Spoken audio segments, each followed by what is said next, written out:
wabarakatuh. Waalaikumsalam warahmatullahi wabarakatuh. Selamat pagi Bapak Ibu semuanya. Puji syukur kita kepada Allah Subhanahu wa taala yang mana telah memberikan kita rahmat dan hidayahnya sehingga kita berkumpul di ruangan ini. Tak lupa pula salawat dan salam kepada Nabi besar Muhammad SAW. Saya hormati Ibu Kepala Sekolah yang mana pada hari ini sebagai materi. Yang saya hormati Bapak Ibu Guru dan staf perpustakaan.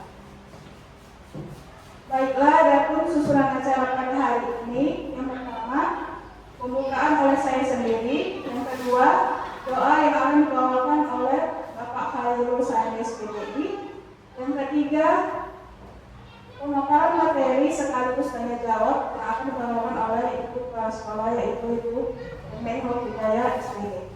Selanjutnya doa dari Bapak Khairul Sani SPDI.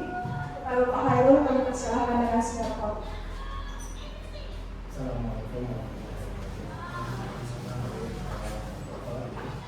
wabarakatuh. Kiranya acara ini dari awal sampai akhir adalah semangat adalah perjalanan masing-masing. Bismillahirrahmanirrahim.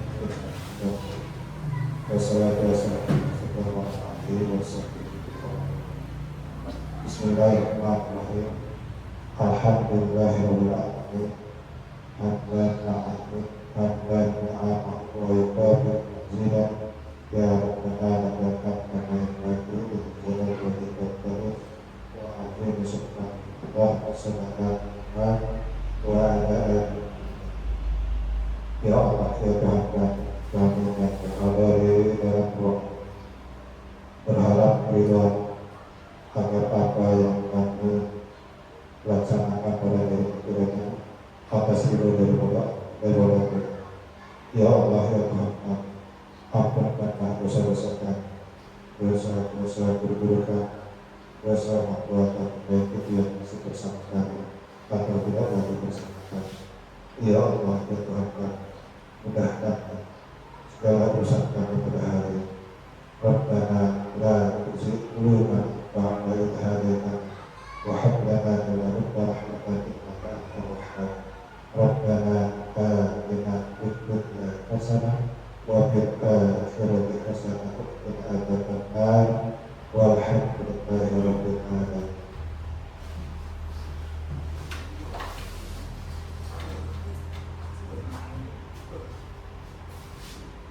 Selanjutnya pemaparan materi dari Ibu Kepala Sekolah tentang diseminasi budaya positif. Kepada Ibu Kepala Sekolah saya persilahkan dengan sekolah.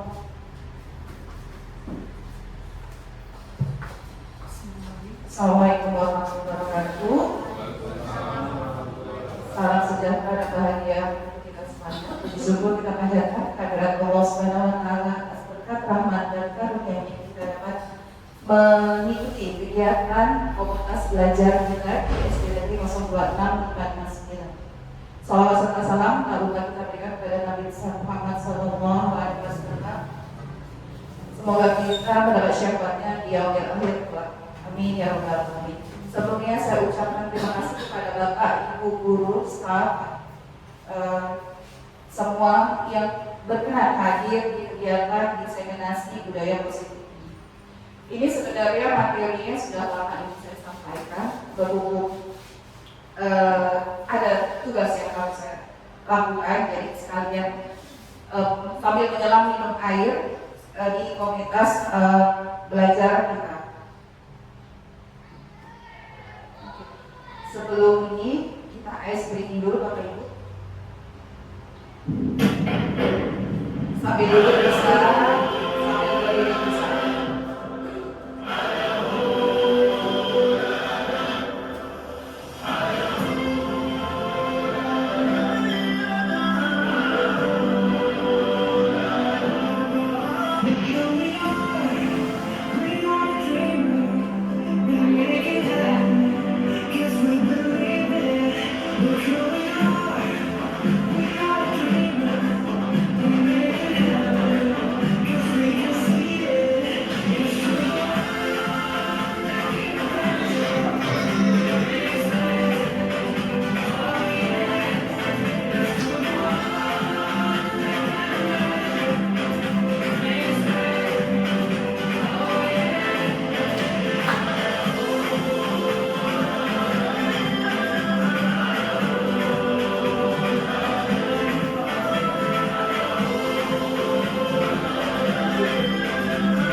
kasih Bapak Ibu. Kenapa saya buat SD ini?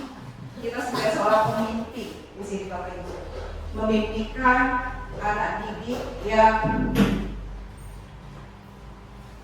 memiliki karakter di masa yang akan datang. Salah satunya adalah penerapan budaya positif. Untuk materi kita pada pagi menjelang siang hari ini ada 7 materi di sini. Yang pertama adalah perubahan paradigma belajar, yang kedua adalah disiplin positif, yang ketiga adalah kebutuhan dasar manusia, yang keempat adalah motivasi perilaku manusia, yang kelima adalah segitiga restitusi, keenam 5 posisi kontrol, dan ketujuh adalah keyakinan kelas. Mungkin di antara ketujuh ini materi yang akan saya sampaikan sudah Bapak Ibu lakukan di kelas. Di sini saya akan memberikan penguatan lagi nanti jika ada materi yang belum bisa Bapak lakukan di kelas Bapak Ibu. Oke, yang pertama adalah belajar dengan paradigma baru. Apa yang ada di pikiran Bapak Ibu? Paradigma, arti dari kata paradigma. Ada yang kasih tahu? Paradigma adalah paradigma pola pikir, betul Kak. Paradigma itu pola pikir bagaimana pemikiran kita terhadap perubahan yang baru yang akan dilakukan di kelas kita minimal. Kalau sekolah agak besar, tapi di sini sedikit-sedikit saya memberikan perubahan yang ada di sekolah dengan adanya kolaborasi Bapak Ibu di sekolah ini bersama saya. Insya Allah sekolah ini bisa bergerak maju perlahan-lahan. Nah, pembelajaran dengan paradigma baru adalah pembelajaran dengan yang dirancang berdasarkan prinsip belajar berdiferensiasi. Belajar diferensiasi ini saya yakin sudah Bapak Ibu lakukan di setiap pembelajaran Bapak Ibu di kelas masing-masing. Sehingga setiap peserta didik belajar sesuai dengan kebutuhan, sesuai dengan gaya belajarnya, sesuai dengan minat bakat mereka, sesuai dengan bagaimana kita mengakomodir pembelajaran si anak di dalam kelas, sesuai dengan karakter mereka belajar di dalam kelas. Dari tahap perkembangannya untuk mewujudkan profil pelajar Pancasila. Nah, untuk profil pelajar Pancasila ini sudah dari tahun semalam ya, karena kita sudah menggunakan kurikulum Merdeka sudah setahun, jadi kita sudah familiar lah dengan profil pelajar Pancasila. Nah, bagaimana seorang bisa merubah dari paradigma stimulus respon pada pendekatan teori kontrol Stephen R. Covey, Principle Centered Leadership, mengatakan bahwa jika kita ingin membuat kemajuan perlahan, sedikit demi sedikit, ubahlah sikap perilaku Anda, sikap perilaku Bapak Ibu. Namun, jika kita ingin memperbaiki cara utama kita, maka kita perlu mengubah kerangka acuan kita. Ubahlah bagaimana Anda melihat dunia, bagaimana Anda berpikir tentang manusia. Ubahlah paradigma Anda, skema pemahaman dan penjelasan aspek-aspek tertentu tentang realitas. Ini sebenarnya sebelum pun si Stephen ini mencetuskan ide ini, di ajaran kita agama Islam sudah ada hadisnya ya. Bagaimana kita bisa merubah diri sendiri. Bagaimana kita bisa berubah suatu kaum jika kita tidak merubah diri sendiri. Begitu kan Pak Heru? Harus dari dalam diri kita sendiri.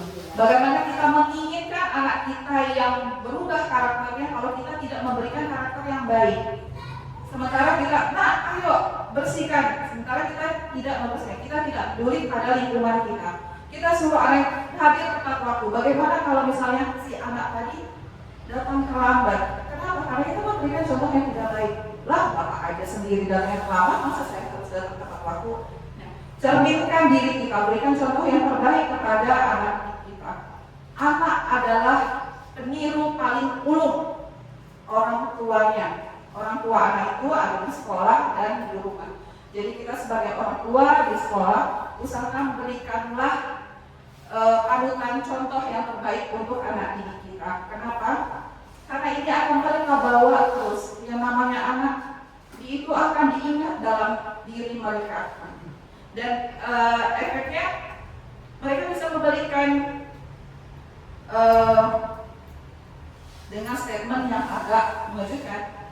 Bapak aja bisa seperti itu, kenapa saya nggak bisa? Anak sekarang nggak bisa kita. Ya, betul Ibu. Bicaranya agak bijak. Oke, kita masuk ke disiplin positif. Nah, ini sebenarnya sudah saya lakukan sejak saya pindah ke sekolah ini. Saya sudah menerapkan disiplin positif. Yang pertama dengan kita melakukan 3S senyum salam sapa di gerbang sekolah. Kenapa? Karena ini salah satu kita mendekatkan ikatan emosional kita kepada anak, dan juga kita melayani kepada anak. Anak datang ke sekolah disambut dengan gembira oleh bapak ibu guru di sekolah. Nah, disiplin positif. Apa yang ada di pikiran bapak ibu dengan kata disiplin? Rata-rata identik dengan kata tertib, ya, teratur, kepatuhan, kemudian hukuman, atau bahkan ketidaknyamanan. Dengan adanya disiplin karena merasa diri kita nggak nyaman. Kenapa? Yang biasanya kita santai, kita harus tepat waktu. Yang biasanya kita nggak peduli dengan waktu, kita harus terikat dengan waktu, dengan aturan yang sudah ada. Nah, di sini KHD adalah Ki Hajar Dewantara, ini sebagai bapak pendidikan kita. Jadi kalau bapak ibu nanti mengikuti guru penggerak, filosofi KHD ini yang pertama kali dikuatkan, ditekankan kali pada pembelajaran pertama di guru penggerak. Kenapa? KHD dari zaman dahulu kala sudah menggunakan prinsip, dan itu masih bisa koheren, masih bisa berlaku di era abad 21. Jadi nggak expired, nggak basi materi yang sudah disampaikan oleh KHD pada zaman dahulu. Jadi KHD ini mengajarkan tentang self disiplin dalam diri kita, Bapak Ibu. Bahwa untuk menciptakan murid yang merdeka, syarat utamanya adalah harus disiplin yang kuat. Jadi disiplin baik dari dalam diri kita, baru kita ibaskanlah kepada anak-anak. Bagaimana kita membuat disiplin kepada anak didik kita. Dengan adanya disiplin diri, itu adalah motivasi dari dalam diri, bukan motivasi dari bapak ibu guru yang di kelas. Kalau motivasi ekstrinsik dari luar itu hanya sesaat, dibilangnya kayak obat sambal, seperti itu, hanya sesaat. Tapi kalau si anak sudah meyakini bahwa disiplin itu penting, bahwa disiplin itu memang dia butuhkan, itu akan mengakar di dalam diri anak tersebut. Nah, kita sebagai seorang pendidik, tujuan kita adalah menghasilkan anak-anak yang memiliki disiplin diri, sehingga mereka bisa berperilaku dengan mengacu pada nilai-nilai kebajikan universal dan memiliki motivasi internal atau intrinsik, bukan ekstrinsik yang bapak ibu berikan. Motivasi itu bisa saja dengan penguatan secara terus-menerus, otomatis dia akan menjadi motivasi internal. Nah, disiplin positif merupakan salah satu cara penerapan disiplin yang bertujuan untuk menumbuhkan kesadaran serta memberdayakan anak untuk melakukan sesuatu tanpa adanya imbalan, Bapak Ibu. Jadi si anak ini melakukan disiplin, jangan kita iming-imingi. Nah, coba kamu duduk rapi, kamu di kelas. Nanti kalau misalnya kalian duduk rapi di kelas, kerja tugas sampai selesai, nanti ibu kasih nilai yang bagus. Itu mereka ada imbalan, ada ini. Itu enggak baik sebenarnya Bapak Ibu. Lakukanlah sesuai dengan motivasi si anak tadi. Tapi tetap kita berikan motivasi juga dari luar. Namanya anak-anak tanpa kita berikan motivasi dari luar tidak akan bisa. Tapi bagaimana kita menyadarkan si anak dengan apa? Nanti dengan restitusi. Tanpa melakukan imbalan atau ancaman. Nah, misalnya si anak tadi, saya mau disiplin, takut saya nanti dimarahi oleh bapak ibu guru. Kadang anak seperti itu kan. Daripada kena marah, daripada kena ancam, baru saya patuhi ibu bapak. Daripada saya kena hukum ataupun hukuman tadi. Nah, ini adalah beberapa nilai-nilai kebajikan universal yang ada di profil belajar Pancasila. Bapak Ibu bayangkan ini profil belajar Pancasila ini merupakan pemikiran dari KHD yang baru diterapkan di sini. Padahal sebelumnya beliau sudah menerapkan ini. Bapak Ibu bisa bayangkan bagaimana dia membuat suatu ide tentang pendidikan, tapi masih bisa dipakai pada abad ke-21. Nah ini kalau untuk profil belajar Pancasila udah hafal ya Bapak Ibu ya dengan lagunya. Kalau saya hafalnya roti manis, makan roti manis, beriman dan bertakwa kepada Tuhan Yang Maha Esa, dan berakhlak mulia, berkebinekaan global, gotong royong, kreatif, mandiri, bernalar kritis. Nah ini beberapa nilai kebajikan universal. Ada IDO Primary Years Program. Ini sikap murid, toleransi, hormat, integritas, mandiri, menghargai.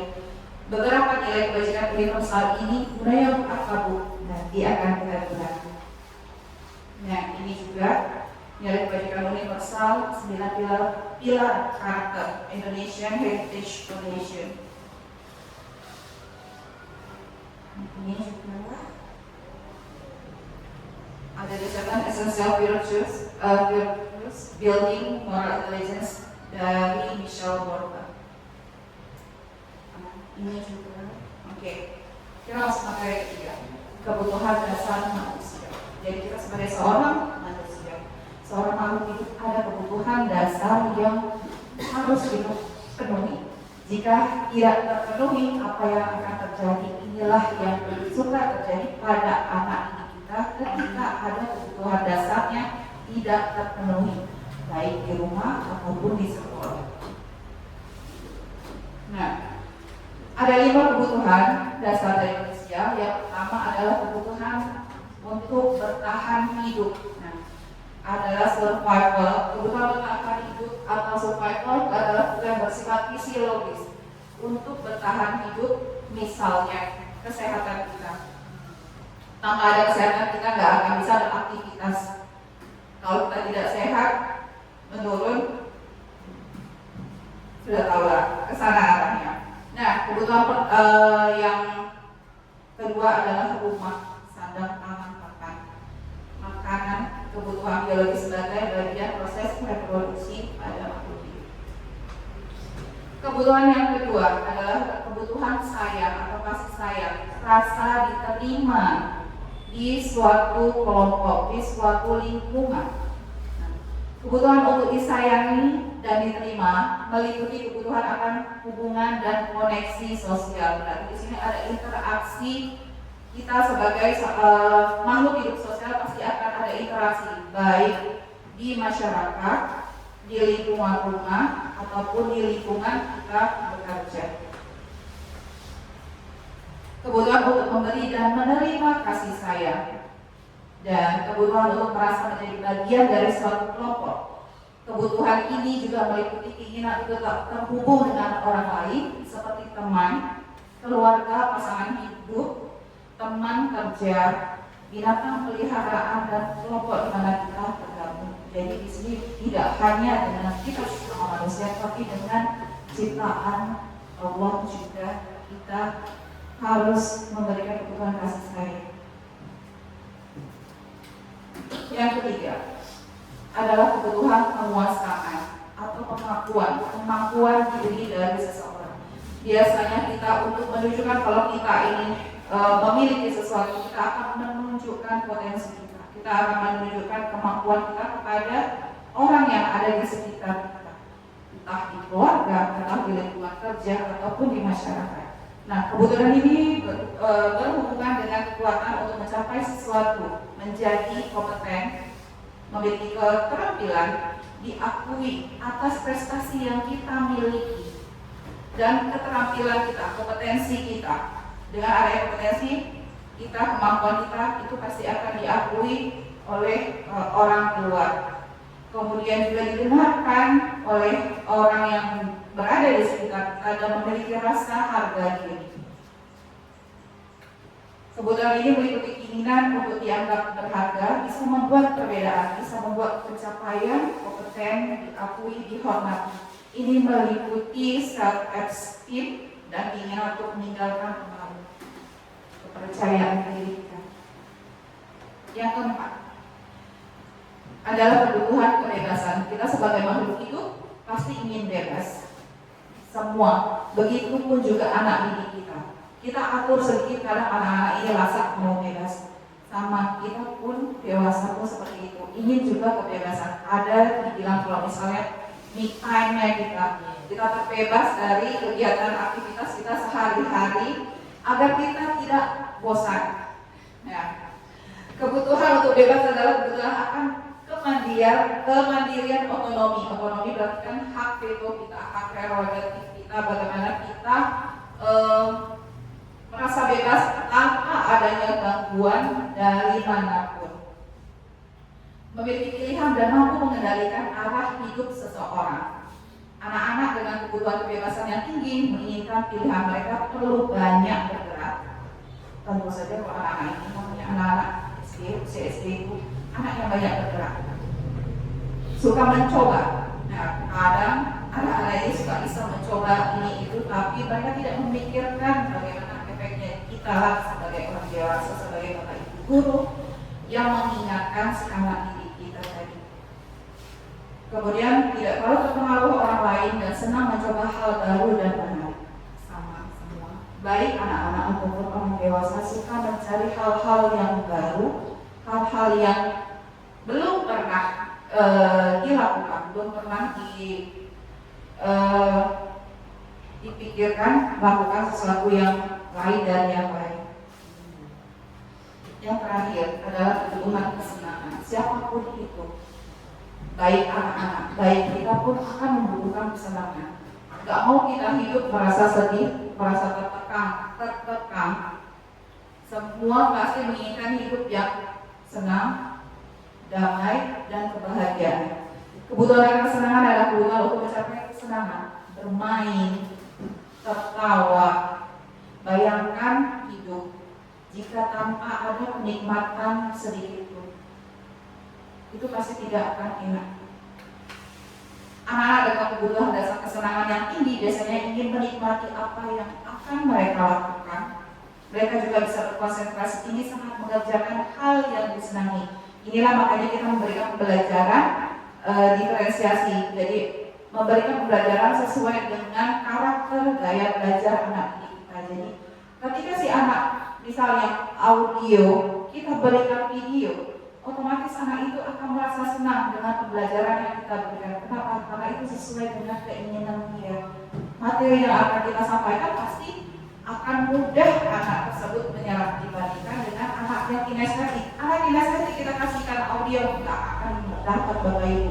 Suruhlah dia keliling kelas, kasihkan materinya di sekeliling kelas, insya Allah pasti akan dapat. Masing-masing anak kita ini unik Bapak Ibu. Jadi bagaimana kita memperlakukan anak didik kita sesuai dengan bawaan lahir mereka. Kalau Dr. Hari bilangnya kodrat alam dan kodrat zaman. Kodrat alam itu adalah bawaan diri, kodrat zamannya itu adalah sesuai dengan keadaan zaman kita. Kita tidak bisa memberikan pembelajaran kepada anak didik kita dengan model IT. Sudah nggak bisa lagi Bapak Ibu. Kita sesuai dengan zaman kita seperti ini ya harus kita ikuti. Kalau misalnya mungkin bisa perlahan Bapak Ibu lakukan pembelajaran yang lebih interaktif, menarik kepada anak-anak. Jadi anak-anak itu akan lebih fokus. Kita beri misalnya ketika anak jenuh di dalam kelas, kasihkan ice breaking pembelajaran di dalam belajar. Kalau di Finlandia, saya baca buku itu. Di Finlandia, setelah 1 jam anak itu belajar, dia ada break 15 menit. Untuk apa? Cooling down materi yang sudah mereka dapatkan. Jadi istilahnya mengistirahatkan otak yang sudah maksimum bekerja. Siap itu belajar lagi. Nanti ada jeda lagi 15 menit. Seperti itu. Dan di Finlandia orang itu tidak membawa PR. Pekerjaan guru itu tidak pernah dibawa ke rumah. Guru-guru tidak pernah pulang sampai sore. Tetapi anak di Finlandia ketika mereka dites, nilai PISA itu sangat tinggi. Kenapa? Karena ada masa istirahat anak, jadi nggak dijejalkan terus mabok, ya bosan betul. Nah, cara trik kita misalnya si anak bosan tadi, kayak sekarang kalian suruh buat permainan di kelas seperti itu, buat permainan anak-anak, buat ice breaking, jadi anak itu tidak jenuh di dalam kelas. Kayak Pak Doni, saya rasa Bapak Ibu di sini hebat-hebat semuanya, memberikan pembelajaran dan udah mulai karena salah fasilitator, jadi harus kreatif belajarannya. Saya apresiasi dengan adanya perubahan seperti ini. Kita bisa memberikan yang terbaik untuk anak didik kita bisa memberikan perubahan di sekolah kita. Mungkin nanti akan muncul yang berikutnya Pak Samuel, ya Pak Samuel, Pak Doni. Oke, yang keempat, motivasi perilaku manusia. Jadi setiap seorang manusia ketika kita melakukan sesuatu pasti ada motivasinya, sama juga seperti anak-anak. Anak-anak melakukan seperti itu pasti dia ada keinginan, ada target dia, apa yang dia inginkan. Nah, motivasi merupakan dorongan yang timbul pada diri seseorang secara sadar atau tidak sadar untuk melakukan sesuatu tindakan dengan tujuan tertentu. Jadi ada tujuan, ada targetnya yang dia ingin capai. Nah, motivasi itu dilakukan bisa saja untuk menghindari ketidaknyamanan dan hukuman. Jadi dia melakukan suatu tindakan itu untuk menghindari hukuman yang akan dia terima. Ya, terus kita ketawa. Jadi di sini murid melakukan disiplin karena bukan takut dihukum oleh Bapak Ibu. Nah, ini termasuk motivasi eksternal, ekstrinsik dari luar. Dari mana? Karena ada hukuman tadi. Tapi ketika si anak tadi dia ada rasa di dalam dirinya, saya mau disiplin bukan karena ada hukuman, tapi sebagai seseorang yang memang menghargai dirinya untuk selalu hidup disiplin. Itulah motivasi internal dari si anak. Jika anak kita seperti itu akan luar biasa Bapak Ibu. Kita nggak akan sampai lagi, hei turun dari situ, hei masuk dalam kelas, nggak akan ada lagi seperti itu. Nah, motivasi kedua, mendapatkan imbalan atau penghargaan dari orang lain. Jadi si anak-anak ini, anak murid kita, melakukan disiplin karena ingin mendapatkan sesuatu. Makanya dia, saya mau menunjukkan ini kan, nanti pasti akan dapat bonbon dari Pak Doni. Ada anak-anak seperti itu. Saya nanti patuhan sama Pak Jaka, pasti nanti sama Pak Jaka diberikan roti sama Pak Jaka. Ada anak seperti itu Bapak Ibu. Bagaimana kita memotivasi si anak tadi dengan disiplin di dalam diri. Nah, anak juga melakukan motivasi untuk menghargai nilai-nilai kebajikan dari diri sendiri. Inilah motivasi intrinsik, motivasi internal. Inilah yang paling terbaik. Murid melakukan disiplin diri karena sadar akan nilai kebajikan dari dirinya. Jadi dia sudah sadar anak tadi bahwa disiplin itu baik untuk diri saya, bahwa disiplin itu akan meningkatkan saya menjadi anak yang bagus di pandangan Bapak Ibu. Seperti itu. Motivasi internal yang ada di dalam diri anak. Nah, di sini ada konsep disiplin dengan identitas gagal, yaitu berupa hukuman dan penghargaan. Jadi Bapak Ibu, penghargaan itu bukan konsep disiplin yang bagus. Ini konsep disiplin yang tidak baik. Nah, hukuman bukan berarti bisa mendisiplinkan anak, bisa Bapak Ibu, tapi hanya sesaat. Saat itu saja. Kita tengok berapa jam kemudian atau berapa hari kemudian, sehari ya kan. Jam aja udah langsung itu tadi tidak akan mengikuti lagi aturan. Nah, hukuman itu akan menyakitkan si anak yang menerima hukuman. Kemudian juga membuat si anak tadi merasa tidak nyaman karena harus menerima hukuman dari Bapak Ibu guru. Nah, dengan ada hukuman itu murid akan merasa takut. Kemudian memaksa murid untuk menyembunyikan kesalahan. Nah, daripada saya nanti kena hukum, diam-diamlah saya. Misalnya tidak mengerjakan PR, diam-diam dia nggak bilang. kebetulan si guru tadi, siapa yang nggak menanyakan, siapa yang tidak mengerjakan PR, itu anak itu pasti akan diam. Kemudian murid menjadi rendah diri. Kenapa? Karena dengan dihukum dia merasa malu dengan kawan-kawannya yang ada di kelas, minder dia, merasa terpojokkan.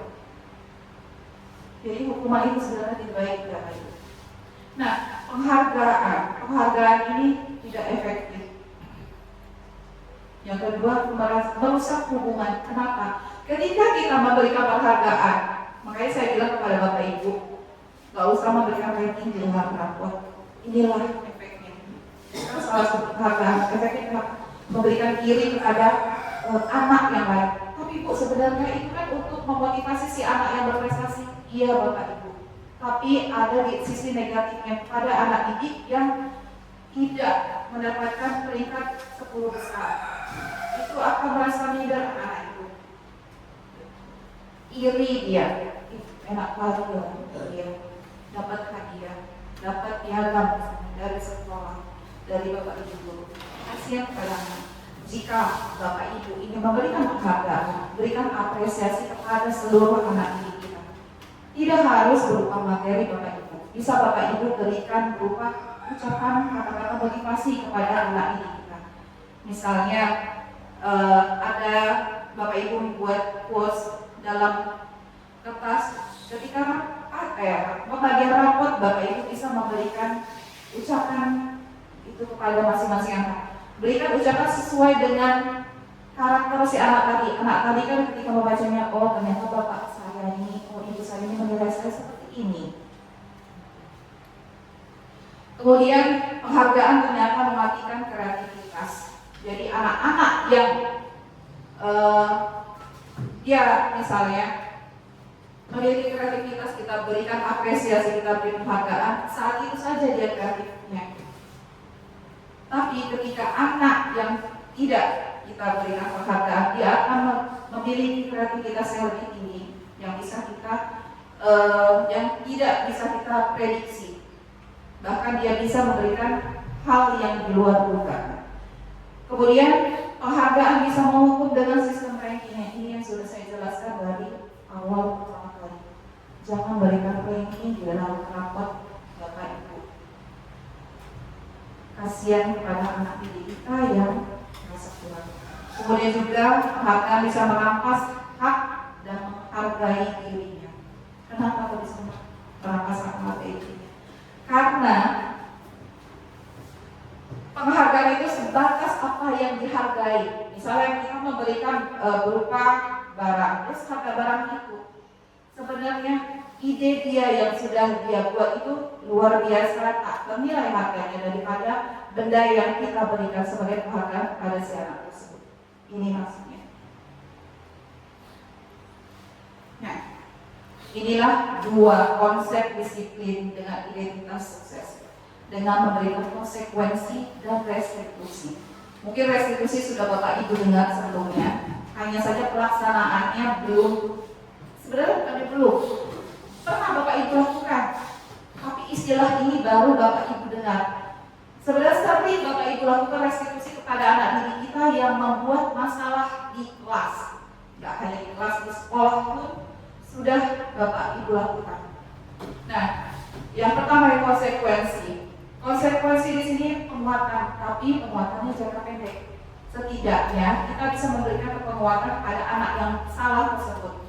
Jadi si anak tadi merasa sadar dirinya kalau dia itu salah, apa yang dilakukan itu sudah tidak baik dan tidak sesuai dengan aturan. Yang kedua, konsekuensi perlu monitoring berkelanjutan. Jadi ketika kita memberikan konsekuensi kepada anak didik kita harus memantau ada nggak perubahan si anak tadi. Itu pelemahan dari konsekuensinya. Kemudian stimulus respon. Nah, konsekuensi ada konsep stimulus respon. Kita berikan stimulus, kalau kamu melakukan seperti ini, akibatnya seperti ini. Itulah konsep stimulus respon. Jadi si anak responnya seperti apa, stimulus yang kita berikan pada anak itu seperti apa. Ini konsep dari konsekuensi. Nah, dengan konsekuensi, si murid tadi yang melakukan kesalahan itu akan menghargai, menghormati peraturan yang sudah kita buat bersama. Karena dia tahu kalau tidak mematuhi peraturan yang dilakukan, dia kena akibatnya, kena konsekuensinya. Itu maksudnya. Kemudian konsekuensi juga kehilangan waktu untuk merenungi kesalahan. Kenapa? Karena habis waktunya untuk melakukan konsekuensi akibat kesalahan yang sudah dia buat. Jadi dia lakukan apa konsekuensi dia nggak tahu apa kesalahan yang sudah dia buat. Itu konsekuensi.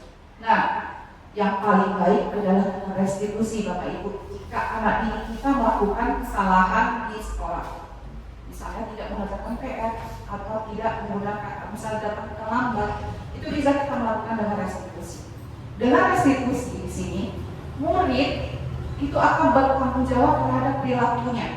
Jadi dia tahu kalau saya melakukan pelanggaran, tidak mengerjakan PR di kelas, apa akibat yang akan saya terima. Seperti itu Bapak Ibu. Jadi dia akan tahu efeknya, sehingga si anak tadi jerat, tidak akan mengulangi lagi apa yang kesalahan yang sudah dia buat. Yang kedua, restitusi fokus pada pemecahan masalah jangka panjang. Jadi bagaimana kita menyadarkan si anak, efeknya akan lama, long lasting, jadi tidak hanya sebentar saja. Kemudian murid menghormati dirinya dan orang lain. Nah, maksudnya ketika melakukan restitusi di sini, si anak tadi tahu dia salah, dan kita sebagai guru yang melakukan restitusi pada si anak akan menghargai kepada kita. Jadi karena kebanyakan anak didik kita sekarang anggap sepele kepada bapak ibu gurunya, jadi tidak ada lagi karakter si anak. Yang ada dari restitusi ini, dia bisa menghormati kita sebagai seorang guru, tidak meremehkan kita sebagai seorang guru. Kemudian restitusi ini merupakan teori kontrol, bagaimana dirinya yang memegang kontrol, dialah yang mengatur dirinya, bukan bapak ibu guru. Yang terakhir di sini, murid akan bersemangat memperbaiki kesalahan. Kenapa? Karena dia sudah sadar dalam dirinya, oh ternyata saya salah telah melakukan ini. Dia sadar ini salah, saya nggak boleh melakukan seperti ini lagi. Kalau saya melakukan seperti ini, bagaimana begini. Itulah konsep yang mudah-mudahan bisa kita lakukan di sini Bapak Ibu dengan restitusi. Oke. Nah, lanjutannya ini adalah segitiga restitusi. Jadi restitusi ini ada 3 tahapan yang akan Bapak Ibu lakukan ketika anak didik kita melakukan kesalahan.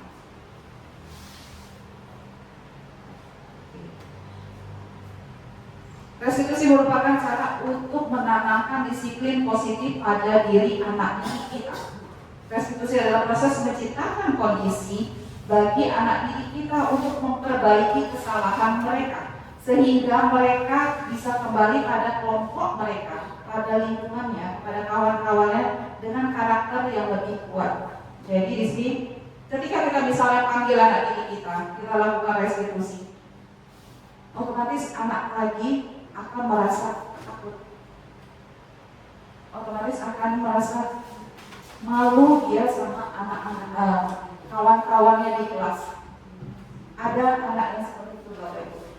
Ada kawannya juga anak yang nggak peduli. Ada yang seperti itu juga. Tapi kita menjaga ketika anak yang kita panggil yang permasalahan tersebut dia merasa dirinya maksudnya minder dengan kawan-kawannya, dia malu. Inilah yang akan kita lakukan, mengembalikan posisi dia dengan melakukan restitusi. Ketika dia kembali ke lingkungan, ketika dia kembali kepada kawan-kawannya, dia tidak ada rasa salah lagi. Seperti itu Bapak Ibu. Nah, untuk ciri-cirinya, yang pertama, restitusi itu bukan menebus kesalahan, namun belajar dari kesalahan. Jadi si anak ini harus sadar, karena dia melakukan kesalahan, nah dia belajarlah dari kesalahan yang sudah dibuatnya. Yang kedua adalah memperbaiki hubungan. Yang ketiga, tawaran kemapaksaan. Jadi restitusi ini tawaran dari kita kepada anak didik kita. Jadi tidak kita paksakan, karena semua yang dipaksakan itu pasti akan baik. Maksudnya yang dipaksakan semua tidak akan baik. Menuntun untuk melihat ke dalam diri. Jadi bagaimana si anak itu mengintrospeksi dirinya bahwa yang dilakukan itu salah. Bagaimana dia mengkoreksi dirinya. Oh ya, saya lakukan tadi itu ternyata salah. Itu sudah tidak sesuai dengan aturan. Itu tidak sesuai lagi dengan etika. Makanya lah bapak guru saya marah kepada saya terhadap perbuatan yang saya lakukan. Kemudian juga mencari kebutuhan dasar yang mendasari tindakan. Jadi di sini kita dengan restitusi kita mencari apa motif si anak tadi melakukan seperti ini. Mengapa si anak tadi melakukan tindakan seperti ini? Inilah kita mencari kebutuhan dasar. Tadi kita sudah belajar kelima kebutuhan dasar manusia. Inilah hubungannya dengan restitusi. Jadi ada yang kurang dia penuhi dari kebutuhan si anak tadi, makanya dia melakukan kesalahan di sekolah. Misalnya di rumah dia kurang perhatian, kurang kasih sayang dari orang tuanya. Itulah kebutuhan dia yang tidak terpenuhi, makanya dia melakukan tindakan seperti itu. Kemudian fokus pada karakter bukan tindakan. Nah, jadi bagaimana kita mengubah karakter anak didik kita dari anak yang merasa bersalah rendah diri tadi menjadi anak yang memiliki karakter yang percaya diri. Kemudian menguatkan dan fokus pada solusi. Jadi di sini ketika melakukan restitusi kepada anak didik kita menguatkan pada si anak tadi. Besok jangan buat melakukan seperti ini lagi ya. Lakukan patuhilah aturan. Kalau kamu tidak melakukan akan menjadi ini. Seperti itu, iman fokus pada solusi. Jalan keluarnya apa terhadap permasalahan yang sudah dia lakukan. Nah ini, jadi segitiga restitusinya ada 3. Yang pertama kali dilakukan bagian dasar dulu, kita menstabilkan identitas. Menstabilkan identitas si anak tadi dengan memberikan kalimat pesan. Setiap orang pasti pernah melakukan kesalahan. Anakku, ibu pun, bapak pun dulu pernah melakukan seperti ini. Itulah kalimat-kalimat menstabilkan. Atau kamu bukan satu-satunya yang melakukan seperti ini. Bapak ibu dulu pernah melakukan seperti ini. Itulah salah satu tindakan untuk menstabilkan identitas. Ini pun pasti udah sering bapak ibu lakukan pada anak-anak. Hanya saja sekarang baru booming. Restitusinya istilahnya. Nah, setelah bapak ibu menstabilkan identitas, tahapan berikutnya adalah memvalidasi tindakan yang salah. Jadi bagaimana kita menyadarkan kepada si anak terhadap tindakan salah yang sudah dia lakukan. Anak-anak seperti apa? Kamu tentu punya alasan mengapa melakukan hal seperti itu. Kenapa kamu tidak membaca KPR? Apa alasanmu? Itu salah satu. Kemudian ada cara yang lebih efektif untuk mendapatkan apa yang kamu butuhkan. Ini beberapa kata untuk validasi terhadap tindakan si anak yang salah tadi. Nah, tahapan berikutnya yang ketiga adalah menanyakan keyakinan. Nah, keyakinan ini terkait dengan kesepakatan kelas yang sudah bapak ibu buat di kelas. Dari kesepakatan kelas, ketika si anak sudah sadar, itu akan menjadi naik tingkatannya menjadi keyakinan kelas. Kata-kata apa yang akan kita keluarkan kepada si anak yang baru yang kita restitusi? Keyakinan kelas apa yang sudah kamu salah, yang sudah kamu lakukan? Kemudian kamu ingin menjadi orang seperti apa, nak? Sudah besar nanti. Ini sebenarnya seringnya bapak ibu lakukan, saya yakin.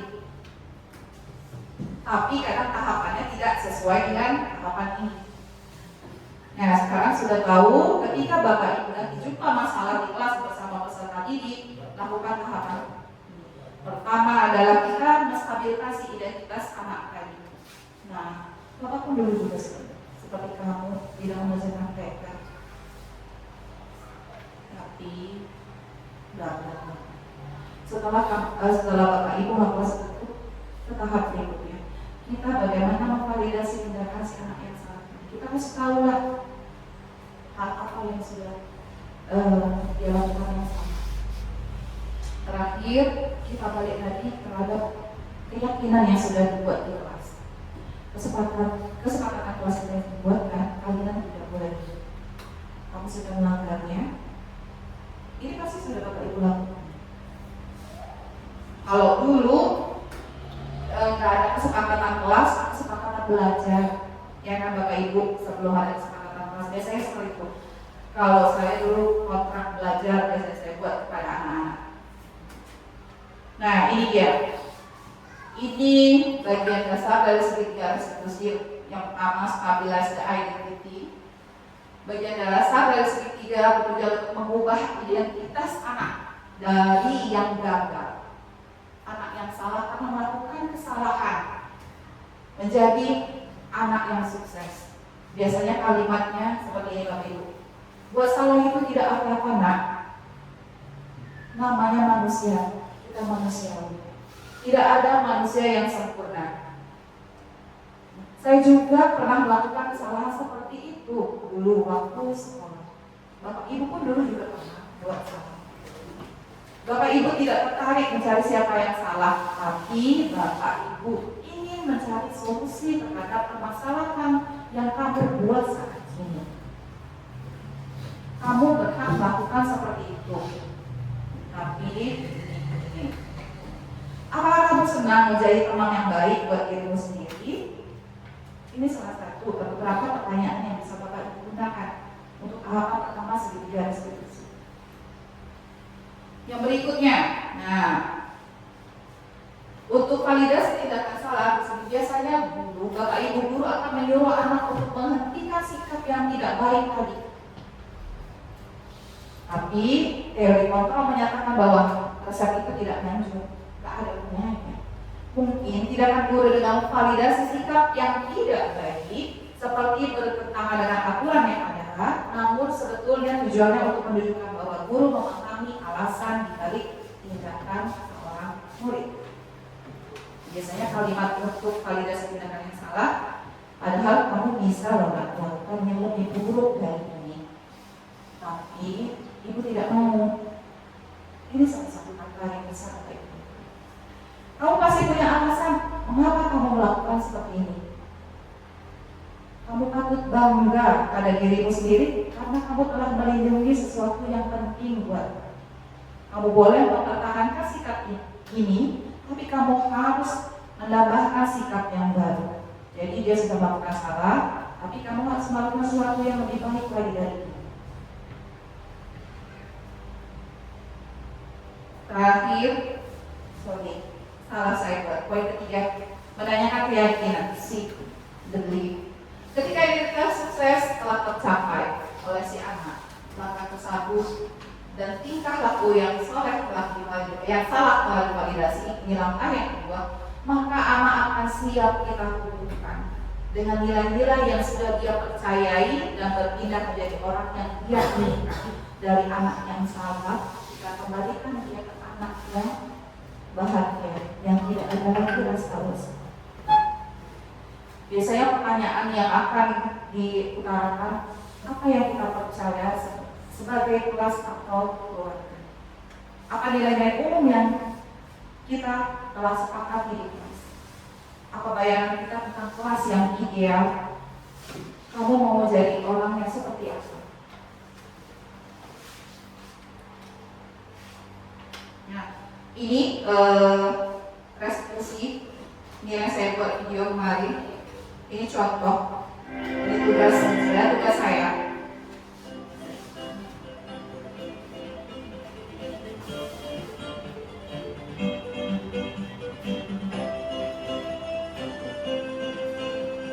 Saya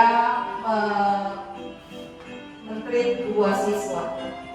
Satu Alvin kelas 3, satu lagi Raisa kelas 5. Jadi tadi sudah laporan dari kelas, kamu mengerjakan Jadi contoh ya Bapak itu.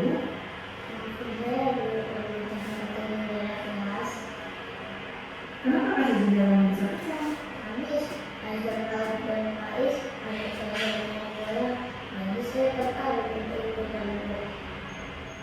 Oh begitu, kasihlah kamu terlalu bermain bola dengan kelas, karena kawan-kawan mengajak kamu untuk bermain bersama. Jika ingin sepertimu, itu pasti akan ikut bermain bersama. Lalu, bagaimana kata jendela bisa pecah? Saat saya mencoba yang memiliki dalam kelas Bu, saya dipanggil lalu kelas sekali saat memulai Bu. Jadinya kok Kasihlah kaca jendela yang bisa pecah karena kamu kelas sekali menendang bolanya. Jika seperti jika sudah seperti ini, apa yang akan kamu lakukan nanti? saya bagaimana akan terganti ke jendela Bu. Bagaimana kamu mengganti kaca jendelanya? Ini akan menghasilkan organisasi untuk membeli ke jendela Bu. Kamu yakin bisa melakukannya sendiri? Kami tidak bisa mengganti jendela sendiri Bu. Kalau begitu, kamu perlu bantuan orang dewasa untuk memperbaikinya. Sebaliknya, kamu minta bantuan orang tuamu untuk memperbaikinya. Yang Bu, ibu saya akan memulai Bu. Untuk masalah seperti ini, orang tua harus tahu. Kamu tidak boleh ditutup-tutupi apakah kamu mau berbohong. Tidak Bu. Nah, besok ibu akan memanggil kedua orang tuamu ke kelas sekolah. Dan ibu akan menjelaskan semuanya. Ibu akan mengajari jika kamu berkata jujur kepada kedua orang tuamu atas kejadian ini.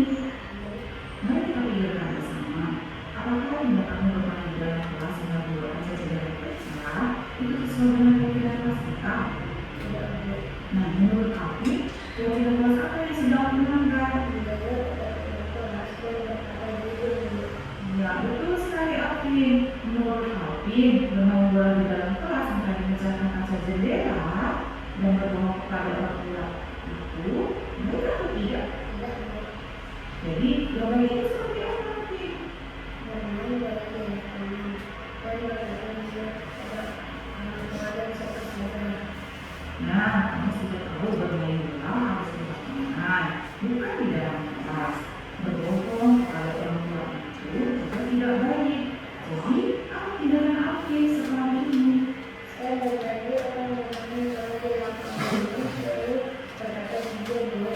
Iya, bagus sekali Alvin. Kamu tetap semangat ya Alvin. Nah, kamu boleh istirahat di dalam kelas. Terima kasih. Assalamualaikum warahmatullahi wabarakatuh. Nama saya Alvin, kelas 3. Terima kasih Ibu Guru. Saya senang sekali diajak berdiskusi bersama Ibu untuk menemukan solusi atas kesalahan yang telah saya lakukan. Saya tidak akan bermain bola di kelas dan selalu berbicara jujur kepada siapa saja. Nah, ini kasus kedua, ada kasus yang berbeda. Benar dari kedua kelas. Karena kamu berkat sampai betul. Ya Bu, habis ada kesalahan saya sendiri. Apa kamu kesal sama Febri? Saya menolak tinggal saya Bu di kelas. Saya pun jujur kepada saya Bu, tidak paksa Bu. Oh begitu. Pastilah kamu akan merasakan Febri. Jika ibu berada di posisimu, ibu juga pasti akan mengatakan, "Bu, apa yang kamu lakukan sama Febri?" Saya marah Bu, saya jadi karena saya mau beli Bu. Oh begitu. Pasti kamu berbuat seperti itu, ya.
dilakukan ya.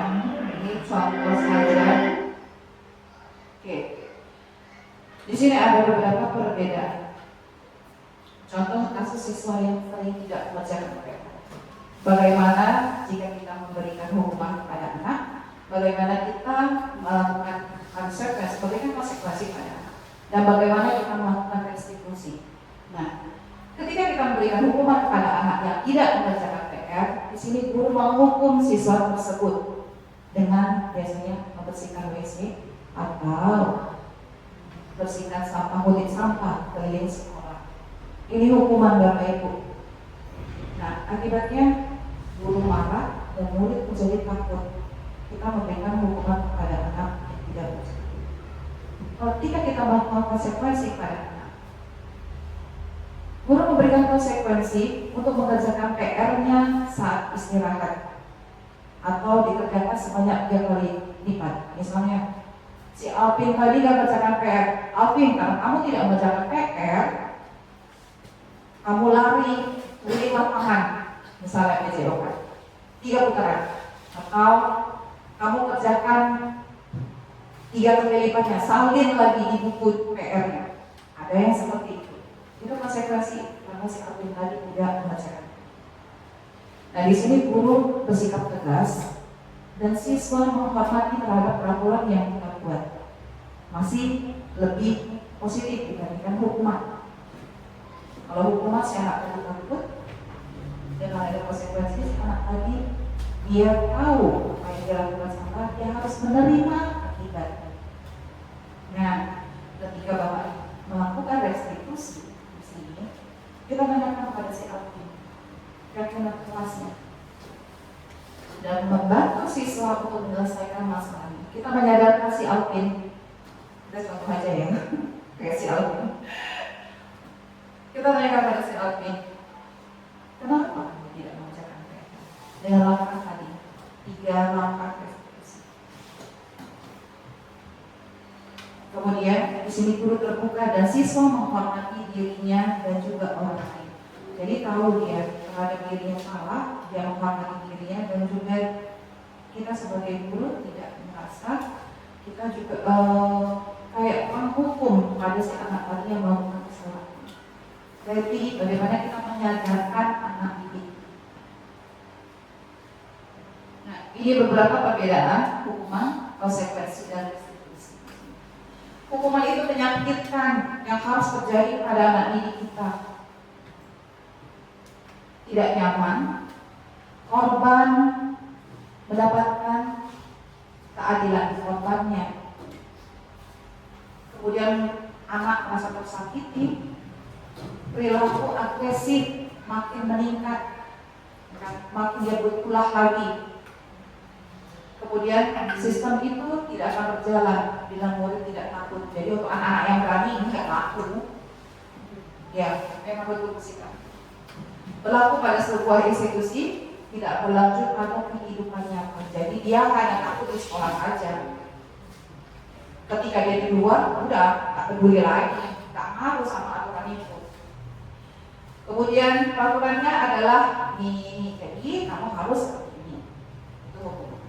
Murid akan membenci peraturan yang kita buat. Itu hukum. Kalau konsekuensi itu harus terjadi efek atau akibat dari tingkah atau perbuatan dia melakukan kesalahan. Itu konsekuensi. Dan konsekuensi itu tidak nyaman bagi anak kita dalam jangka waktu pendek. Korban bisa diabaikan, murid dibuat tidak nyaman, maka harus melakukan konsekuensi. Temuan kan hanya bertahan dalam jangka waktu pendek. Nah, kita perlu monitoring. Jadi ketika si anak tadi melakukan konsekuensi, kalau nggak kita monitoring, kalau nggak kita awasi, akibatnya apa? Dia tidak akan melaksanakan konsekuensinya tadi. Sama aja, nggak jalan juga. Sobat, penerapan unit peraturan dalam masyarakat. Nah, apa peraturannya? Konsekuensi menanyakan pada si anak. Apa peraturannya kamu? Langgar. Maukah kamu melakukannya?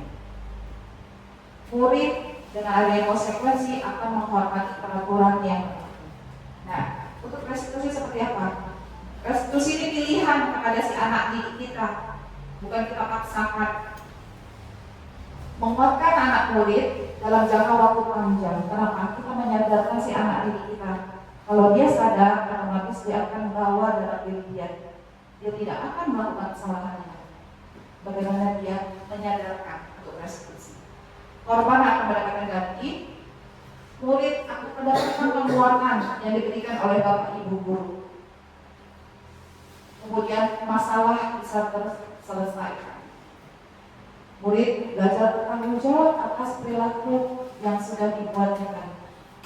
Karena dia sudah melakukan salah, maka dia akan mempertanggungjawabkan apa yang sudah dibuatnya. Kemudian untuk restitusi fokus pada pemecahan masalah dalam jangka waktu panjang. Nah, untuk pertanyaannya, apa yang kamu yakini? Ini pertanyaan pada sisi terakhir, segitiga restitusi, menanyakan keyakinan. Apa yang bisa kamu lakukan untuk memperbaiki masalah ini? Murid akan menghormati dirinya dan juga orang lain ketika kita melakukan restitusi. Ini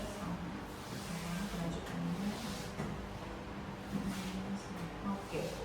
Nah, saya memberikan beberapa pernyataan. Apakah dia termasuk hukuman atau konsekuensi? Yang pertama, mencatat 100 kali di dalam buku kalimat "saya tidak akan terlambat lagi" karena dia terlambat ke sekolah. Hukuman apa konsekuensi? Saya ada hukuman dan konsekuensi. Oke, pegang ya. Yang kedua, nanti baru saya buka. Lari mengelilingi lapangan basket 2 kali karena terlambat hadir ke sekolah. Hukuman atau konsekuensi? Hukuman. Oke, keep ya. Yang pertama hukuman, kedua hukuman. Ketiga, membersihkan coretan yang dibuatnya di meja tulis. Hukuman atau konsekuensi? Konsekuensi. Hukuman, konsekuensi. Oke, keep. Yang keempat, murid diminta untuk push up 15 kali karena tidak menggunakan masker ke sekolah. Ada hukuman, ada konsekuensi. Oke. Yang terakhir, menggantikan kertas tugas teman yang telah dicoretnya. Itu hukuman atau konsekuensi? Konsekuensi. Kita tengok ya jawabannya, siapa betul siapa yang salah. Nah, Bapak Ibu, jadi siapa yang salah?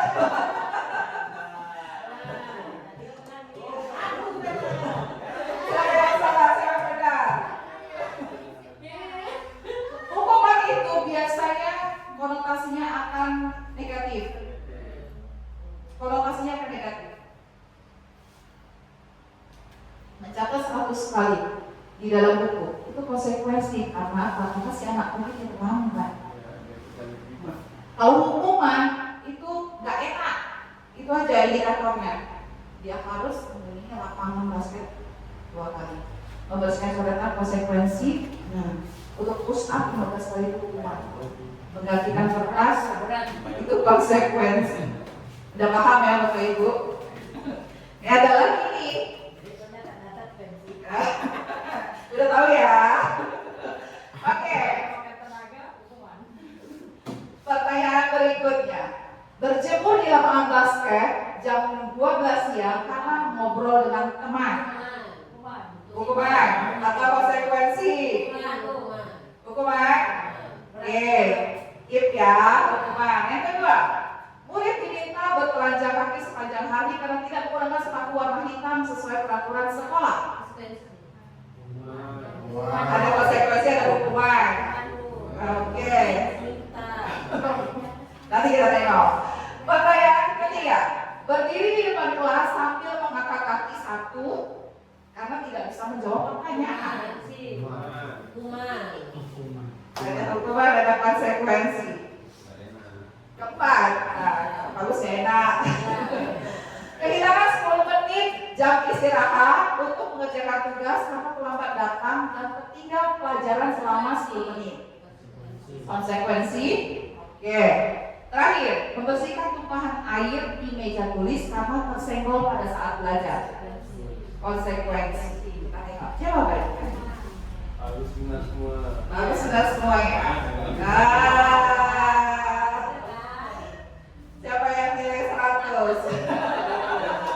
Bagus kok, pasti. Jadi Bapak Ibu udah tahu ya, mana yang hukuman, mana yang konsekuensi. Terakhir. Ini terakhir. Duduk di bangku di pinggir lapangan pada jam istirahat. Tidak diizinkan bermain oleh guru piket karena mencederai teman saat bermain di lapangan. Konsekuensi. Terlambat hadir di pembelajaran dari 15 menit dan diminta untuk tinggal 15 menit sesudah kelas selesai untuk membahas ketinggalan pembelajaran. Konsekuensi. Lari mengelilingi lapangan basket, hukuman. Membersihkan WC, kita tengok. Ayo.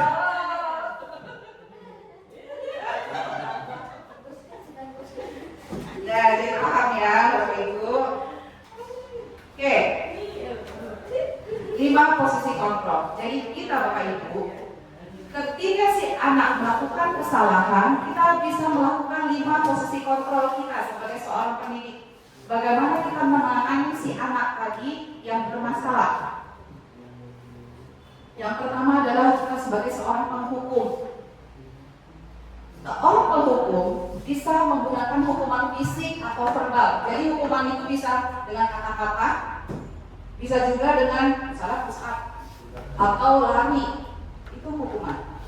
Orang-orang yang menjalani posisi, orang-orang yang menjalankan sebagai posisi penghukum senantiasa mengatakan bahwa sekolah memerlukan sistem atau alat yang dapat lebih menekan murid lebih dalam lagi. Maksudnya dasarnya dia melakukan ini karena ada aturan. Gitu. Aturan kita seperti ini, makanya kamu kena hukum. Itu dasarnya dia sebagai seorang penghukum. Kemudian guru yang menerapkan posisi penghukum akan berkata, patuhi peraturan saya atau awas kalau kamu tidak mematuhinya lagi. Ancaman, betul. Biasanya kalau kita sebagai seorang penghukum. Yang kedua, kamu selalu saja salah. Salah. Biasanya seperti itu. Selalu. Pasti selalu kamu yang terakhir siap mengerjakan tugas di kelas. Nah, siap-siap kamu mengerjakan tugas. Tulis saja berapa kali. Nah, inilah sebagai posisi hukum. Saat itu Bapak Ibu melakukan kata-kata seperti itu. Sebenarnya ini sudah sering Bapak Ibu lakukan di kelas. Nah, betul kan? Iya. Ini baru 1 posisinya ya. Ada 5 posisi loh. Nah, kita tengok berikutnya. Yang kedua, ingat tadi sebagai penghukum, membuat merasa bersalah. Jadi bagaimana kita kayak istilahnya bukan memojokkan sih. Bagaimana membuat si anak tadi merasa bersalah terhadap ulangnya tingkatnya perbuatan tadi terhadap yang dia lakukan. Pada posisi ini, guru akan bersuara lebih lembut. Pembuat rasa bersalah akan menggunakan keheningan yang membuat orang lain merasa tidak nyaman, bersalah atau rendah diri. Kata-kata yang keluar dengan lembut akan seperti, ibu akan sangat kecewa sekali dengan kamu. Berapa kali Bapak harus memberitahu kamu ya? Gimana coba? Kalau orang tua kamu tahu, kamu berbuat seperti ini. Tadi MC Alvin kan kayak gitu juga kan? Di posisi ini, murid akan memiliki penilaian diri yang buruk tentang diri mereka. Murid merasa tidak berharga dan telah mengecewakan orang-orang yang disayanginya. Jadi, dengan adanya kita memberikan kata-kata seperti ini, anak itu biasanya akan meleleh, nangis. Iya, tahu dia salah. Tahu mengakui kesalahannya, biasanya akan nangis seperti ini. Ini biasanya ibu-ibu yang sering lakukan seperti ini. Karena bapakku bisa bagus. Iya berdua. Yang ketiga, memposisikan kita sebagai teman ketika si anak tadi melakukan kesalahan. Jadi si anak tadi akan merasa tidak sungkan lagi karena rasa bapaknya ini udah sayang sama dia, tahu karena si anak tadi salah, jadi anak tadi tidak merasa down. Di sini guru tidak akan menyakiti murid, namun berupaya mengontrol murid melalui persuasi, bujukan. Posisi teman pada guru bisa saja negatif ataupun positif. Nah, positifnya seperti apa? Di sini berupa hubungan yang baik yang terjalin antara guru dan murid. Guru di posisi teman menggunakan hubungan baik dan humor untuk mempengaruhi seseorang. Biasanya akan berkata, ayo bantulah Bapak, janganlah kayak gitu. Biasanya seperti itu. Ayo ingat, tidak bantuan apa yang sudah Bapak lakukan untuk kamu. Kalimat-kalimatnya yang istilahnya adem didengar untuk anak-anak.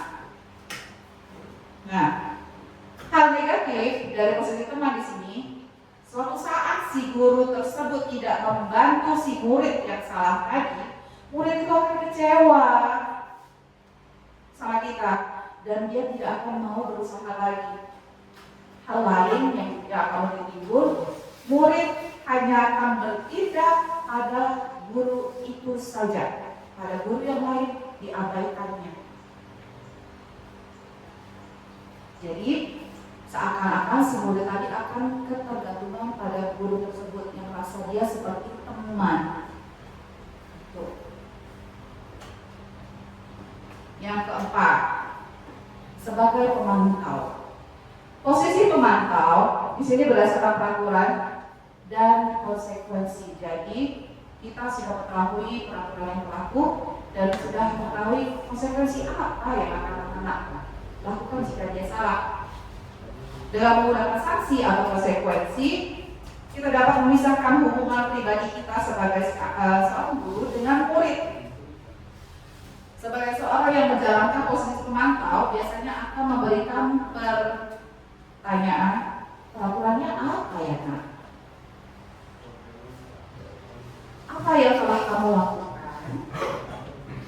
Sanksi atau konsekuensi apa yang akan kamu terima? Biasanya di sini seorang pemantau akan mengandalkan perhitungan. Jadi berapa kali dia akan melakukan kesalahan. Jadi pemantaulah berapa kali si anak ini sudah buat salah. Itulah posisi pemantau. Kemudian data yang dapat digunakan. Kayak ajarkan ada tuh buku dosa. Nah, itu Pajaka udah sebagai pemantau. Nah, ini posisi Pajaka. Kemudian dari posisi buku dosa tadi kita bisa memberikan bukti lah kepada si anak tadi terhadap perilaku. Posisi ini akan menggunakan stiker, slip, catatan, daftar cek. Nah, itu maksudnya data. Jadi data kesalahan apa saja yang sudah dilakukan oleh anak-anak. Ini sebagai pemantau. Yang terakhir, sebagai manajer. Manajer adalah posisi di mana guru berbuat sesuatu bersama dengan murid. Mempersilahkan murid mempertanggungjawabkan perilakunya, mendukung murid agar dapat menemukan solusi atas permasalahannya sendiri. Seorang manajer telah memiliki keterampilan di posisi teman, jadi dia tahu dia posisi pernah melakukan sebagai posisi teman, tahu dia sebagai pemantau. Dengan demikian bisa jadi di waktu tertentu kembali kepada kedua posisi tersebut. Jadi sebagai manajer kita bisa melakukan anak tadi sebagai teman, bisa juga sebagai pemantau. Biasanya seorang manajer, posisi manajer itu akan mengatakan apa yang sudah kita yakini, keyakinan apa yang sudah kamu lakukan. Jika kamu meyakininya, apakah kamu bersedia memperbaikinya? Jika kamu memperbaiki ini, hal ini menunjukkan apa tentang dirimu? Apa rencana kamu untuk memperbaiki hal ini? Ini adalah beberapa pertanyaan yang akan diletakkan sebagai seorang manajer. Nah, di antara kelima posisi kontrol tadi kita sebagai seorang guru kepada anak-anak, kira-kira menurut Bapak Ibu yang paling baik itu yang mana? Yang mana? Mulai tadi yang pertama, ya betul Bapak Ibu, yang manajer. Jadi sebagai seorang manajer kita tahu bagaimana kita memposisikan anak kita dengan melakukan restitusi posisi manajer. Ini contohnya pada kasus yang tidak memakai atribut lengkap. Ketika kita sebagai penghukum, kita akan bilang, aku yang bukan sekolah, lalu berdiri di depan barisan.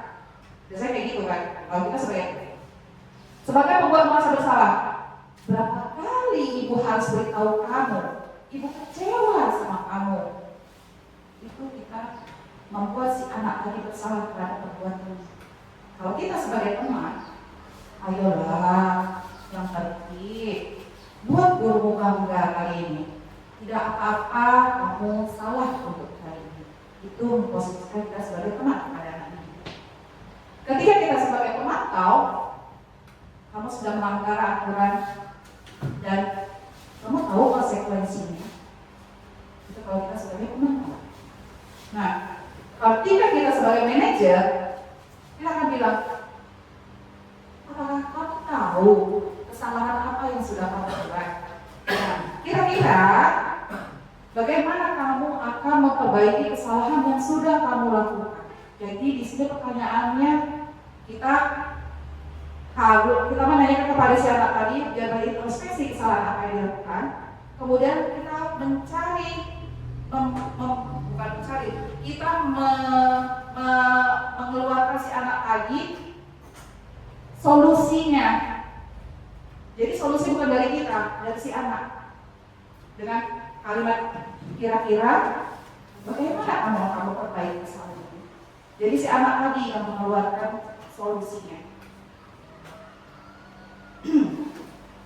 Oke, nah ini menurut Alfikon, baik penghargaan maupun hukuman adalah cara-cara mengontrol perilaku seseorang yang menghancurkan potensi untuk pembelajaran sesungguhnya. Jadi hukuman itu akan menghancurkan potensi dari si anak didik kita. Kenapa? Dengan hukuman si anak tadi dikucil, merasa terpojok, merasa tersakiti. Jadi idealnya seperti apa? Tindakan belajar itu sendiri merupakan penghargaan yang sesungguhnya. Maksudnya adalah pembelajaran apa yang sudah dia hadapi terhadap permasalahan dia. Itulah penghargaan yang sesungguhnya. Ini dihukum oleh penghargaan. Jadi penghargaan itu tidak baik. Kenapa? Di sini ada pengaruh jangka pendek dan jangka panjang. Penghargaan itu tidak efektif, itu merusak hubungan, kemudian juga mengurangi ketepatan. Penghargaan bisa menurunkan kualitas dan bisa mematikan kreativitas. Gak akan kreatif lagi anak-anak yang kita berikan penghargaan. Ayo nak, kamu buat seperti ini, nanti ibu akan berikan kamu hadiah ini. Nah, jadi anak itu berlomba karena ada hadiah, bukan karena kreativitasnya yang mereka kembangkan. Jadi ada imbalannya, ada ini. Kelas, keyakinan kelas.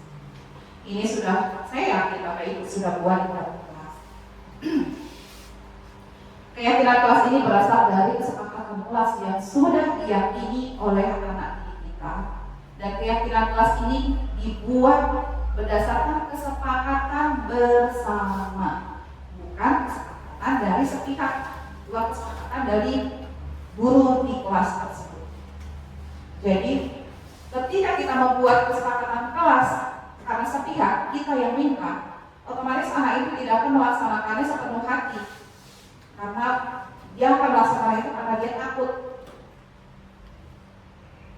Ketika kita sepakati bersama-sama, ya nak, ini kesepakatan kita. di kelas kita hadir tepat waktu. Begitupun juga dengan bapak atau ibu yang datang ke dalam kelas, kita sama-sama hadir tepat waktu. Kemudian tertib di dalam kelas. Kita membiasakan kepada anak tertib. Ketika anak tidak tertib, ayo apa peraturan kita, apa keyakinan kelas kita ingatkan lagi. Ketika si anak tadi mulai melenceng. Nah, pembentukan keyakinan kelas atau sekolah sebenarnya bisa saya buat keyakinan sekolah. Sebenarnya sudah saya buat keyakinan sekolah yang kita sepakati.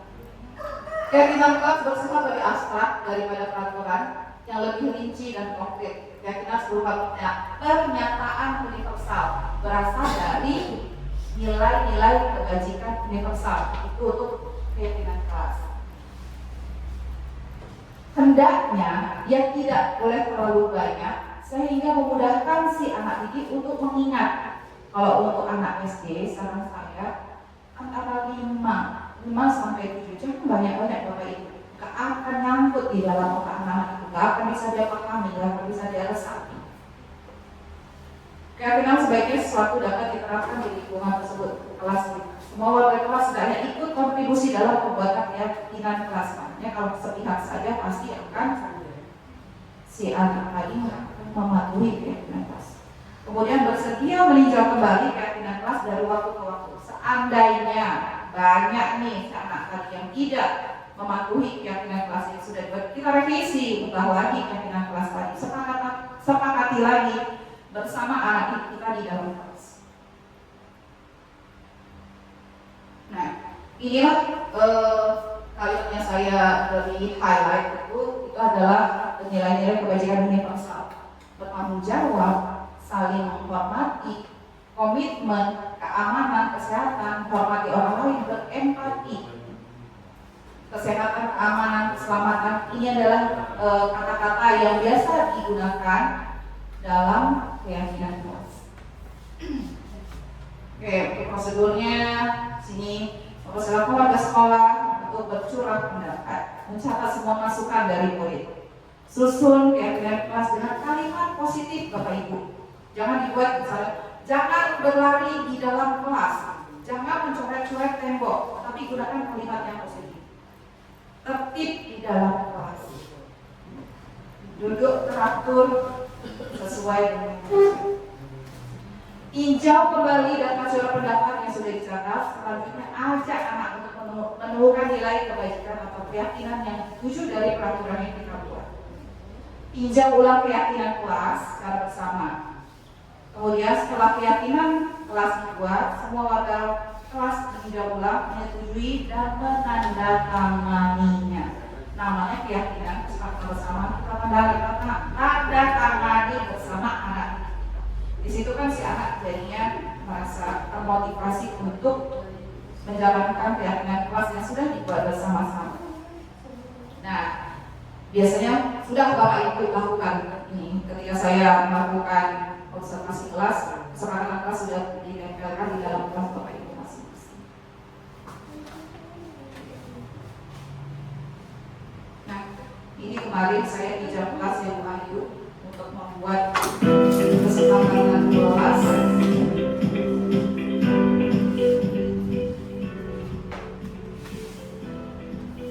Jadi kesepakatan kelas itu merupakan impian kita bersama anak didik kita di dalam kelas. Saya menyepakati kepada anak, kalian sebenarnya memimpikan kelas seperti apa sih nak? Saya bilang seperti kepada anak, kamu punya kelas kamu itu seperti apa? Tuliskan. Saya berikan sticky note, satu impian dia. Di situ ada 4 kalau nggak salah, jadi ada 4 impian si anak-anak tadi. Anak-anak tuliskan, setelah tuliskan, tempel di papan tulis, baru saya kelompokkan sesuai dengan jenisnya. Jadi di sini ada sekitar 5 kesepakatan kelas yang saya buat, jadi nggak perlu banyak-banyak. Nah, ini sudah saling budaya positif yang sudah ada di di sekolah kita, yang sudah kita lakukan untuk Bapak Ibu Piket di depan menyambut kehadiran anak didik kita. Dengan perubahan seperti ini, mudah-mudahan kita bisa memberikan yang terbaik kepada anak didik kita, menyambut anak didik kita yang ingin menimba ilmu bersama kita. Anak itu datang ke sekolah untuk memperoleh sesuatu apa yang kita ajarkan kepada anak. Jangan begitu anak keluar sekolah kita tidak ada yang dibawa untuk pulang ke rumah. Setidaknya ada yang nyangkut anak-anak itu bawa oleh mereka di dalam sekolah.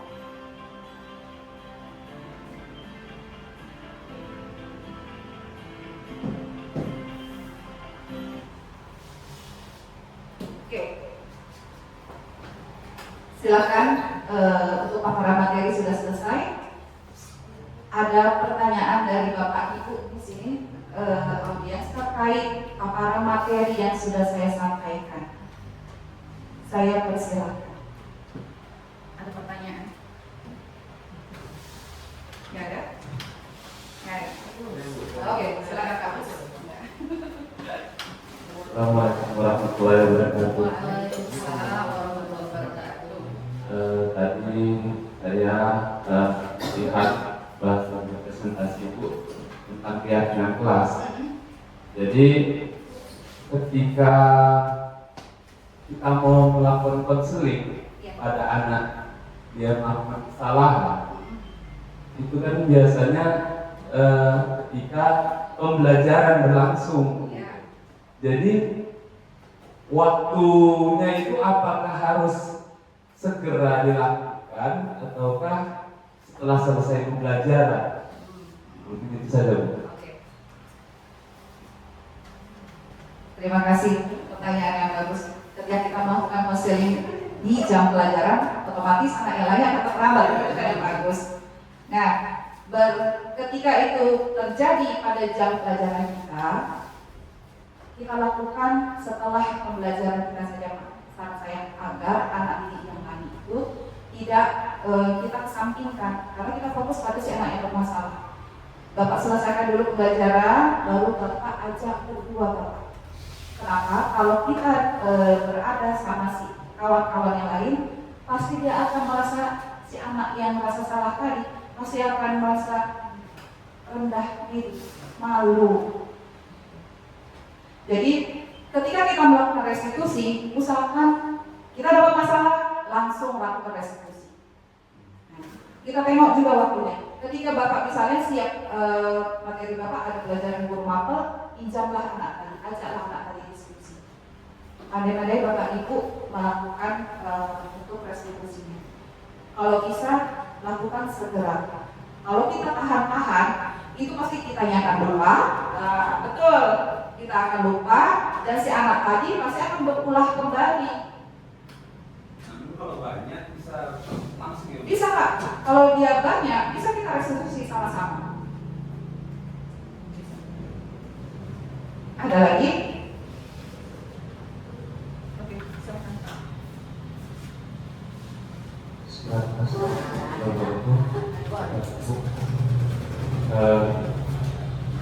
Ini tidak tahu mungkin pertanyaannya harus adaptasi, maksudnya apa saja yang dilakukan bisa diungkapkan. Boleh silakan Pak, nggak masalah. Terkait budaya. Jadi ya, tadi yang ada beberapa yang membantah pada pokok berapa tadi itu berapa tadi? Yang posisi. Ya, itu semua kalau saya pikir semua guru melakukan semuanya setiap hari. Jadi kalau menurut saya ini semua guru melakukannya. Tapi kalau secara aplikasi yang tadi saya mau tanya, bagaimana kalau siswa yang ditampilkan tadi ya, kami sangat menikmati yang tampilan yang disuguhkan, tapi kami tidak bisa menikmati siswa yang sudah keterlaluan bersama di lapangan. Nah itu bagaimana solusi Kalau tadi siswanya B3 itu salah berubah, salah berubah. Tapi siswa yang sudah membandel, atau kasus misalnya si Tama yang kemarin pernah kita selesai, mau nggak mau Bu, dia buat perjanjian yang sebenarnya bisa perempuan. Dan situ ada kata-kata hukum yang berlaku di wilayah sekolah kita, di luar sekolah kita. Berarti boleh sama polisi. Sedangkan tadi disiplin positif nggak boleh pakai hukuman katanya. Tapi begitu udah anak-anak yang puncak tingkat kesalahannya, nah bagaimana itu untuk pandangan itu? Itu juga pernah saya tanyakan sampai. Terus yang selanjutnya saya sekali itu kurang setuju ada teori-teori yang tadi bilang hukuman terus Konsekuensi. Hukuman ada 3 tadi. Hukuman, konsekuensi, sama restitusi. Kayaknya apakah saya punya sampai itu, apakah ada yang berseberangan dengan yang tadi, konsep 3 tadi? Apakah ada yang berseberangan dengan kebutuhan dasar manusia tadi? Kalau menurut saya, apakah menurut Ibu ada apa alasannya? Kalau tidak ada alasannya. Satu contoh, misalnya manusia membutuhkan tadi yang ada kebutuhan bertahan hidup. Anak-anak kita ya kognitif, afektif, psikomotorik. Anak-anak kalau yang saya lihat dari buku, afektifnya udah oke. Begitu kena anak-anak yang memang dia harus tamat belajar dan terima ijazah, dapat nilai, gimana tuh menyampaikan secara aktif? Sedangkan mereka termotivasi untuk masuk SMP, SMA yang lebih bagus. Itu motivasinya gimana? Kalau misalnya nggak ada itu bilang, kalau menurut saya sampai hari ini masih ada kebimbangan keraguan tentang teori-teori yang tadi disampaikan.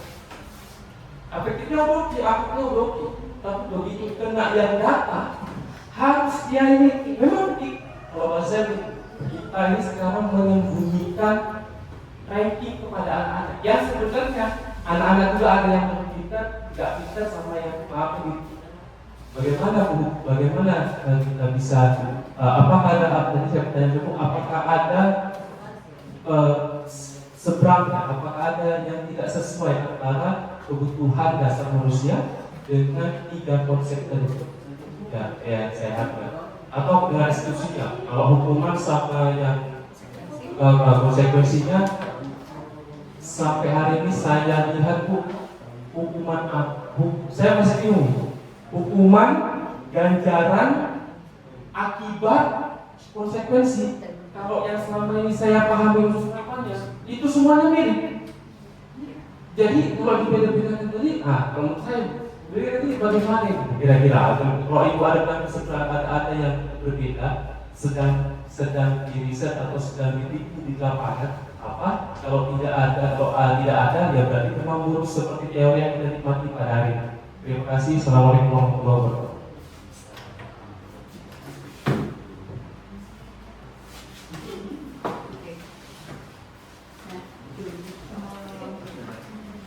Pertanyaan terakhir. Pertanyaan terakhir yang saya jawab ini kan 3 ini. Tadi Bapak bilang hukuman, ganjaran, konsekuensi itu hal yang mirip. Nah, dengan adanya seperti ini, saya rasa sudah jelas bagaimana hukuman, bagaimana konsekuensi, bagaimana restitusi. Itu jadi kita tahu apa perbedaan. Sudah tipis memang perbedaannya. Terhadap ketiga ini, yang keseberangan tadi, sebenarnya si anak itu melakukan suatu kesalahan itu ada tadi kan sudah saya ada kebutuhan yang tidak dia penuhi, yang tidak dia dapatkan di rumah. Misalnya si anak tadi tidak mengerjakan PR atau datang terlambat, itu pasti ada kebutuhan yang tidak dia penuhi di rumah. Kenapa dia datang terlambat? Ketika dia datang terlambat, kalau misalnya kita melakukan hukuman, silakan. Kita melakukan konsekuensi, silakan. Tapi alangkah baiknya Bapak Ibu melakukan restitusi.